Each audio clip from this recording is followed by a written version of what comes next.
Hmm. It just wouldn't be Parasite without a cliffhanger, am I right? What is up, ladies and gents? Nate here bringing you my review for Parasite the Maxim episode 16, known as Happy Family. That's a goddamn lie, you know that?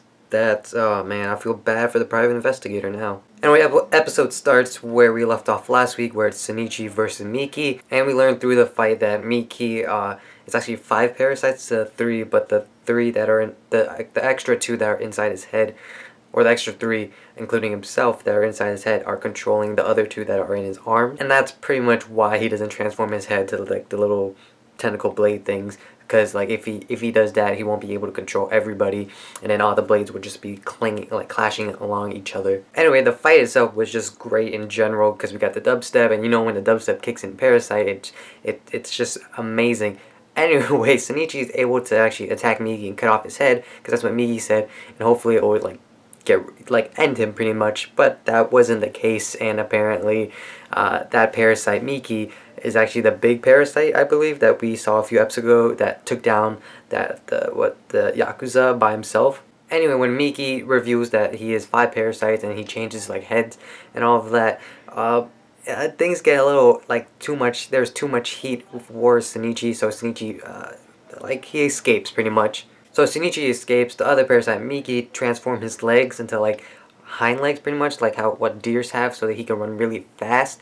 And he's catching up to a truck that's going 60 miles per hour, and then eventually Miki's able to like get him off the truck. But then like by colliding him with another truck that was incoming.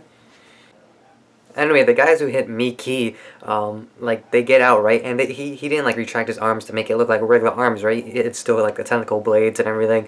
And they're like, dude, are you okay? The other guy freaking just left. What a douche. And then Miki gets up and he's like, oh, I lost too much blood.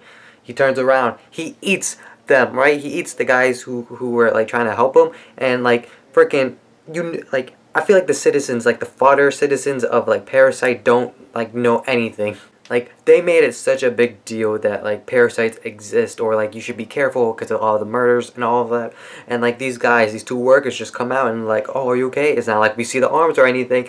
Freaking, we're probably not gonna die. We should, you know, I was thinking, like, hopefully they're smart enough to drive off. That was the case. Nope. Nope. Anyway, things shift over to the private investigator, and he's at the police, department, and he's like talking like he kind of lost his mind, like he kind of broke, because he literally just lost his family to the parasites, and that's the last thing that he wanted to happen. Anyway, at the end of the episode, he's tailing Ryoko, and it looks like he's gonna use, from the preview, it looks like he's gonna use her baby as hostage. Anyway, things shift over to Ryoko and her parasite teammates, I guess you could call them, or allies. Anyway, Ryoko says something important, and she states something similar to saying that underestimating the humans and underestimating the human brain is gonna be our downfall. Because like killing the private investigator before killing his family would have been a better idea, and that was the ideal plan. But instead, the parasite allies killed the family first, and didn't even kill the private investigator. Anyway, it looks like Ryoko's parasite teammates or allies are turning against her because they feel like she's too much of a threat to them. Because it seems like Ryoko is gaining more human characteristics, or like more human thought, like process, I guess, by having that baby. So I'm predicting there's gonna be a Shinichi Ryoko team up. I want that to happen. Anyway, my grade for the episode, I'm gonna give it an A, because we got great character development, mostly from Ryoko's and the private investigator side, but we also got a pretty great action sequence, and we're leading up to another one next week. We also got that conversation between Shinichi and his dad, telling his dad to leave because there are monsters coming for Shinichi, and they're obviously going to come to his house first. So yeah, what do you guys think? Do you think there's going to be a Ryoko and a Shinichi team up towards the end? Because we are getting pretty close to the end. I feel like, what, there's 8 more episodes left? Anyway, I hope you guys enjoyed this review, and thanks for watching. But don't forget to rate and subscribe, because that helps me out tremendously. Anyway, I'll see you guys all later tonight for Arrow. So until then, bye!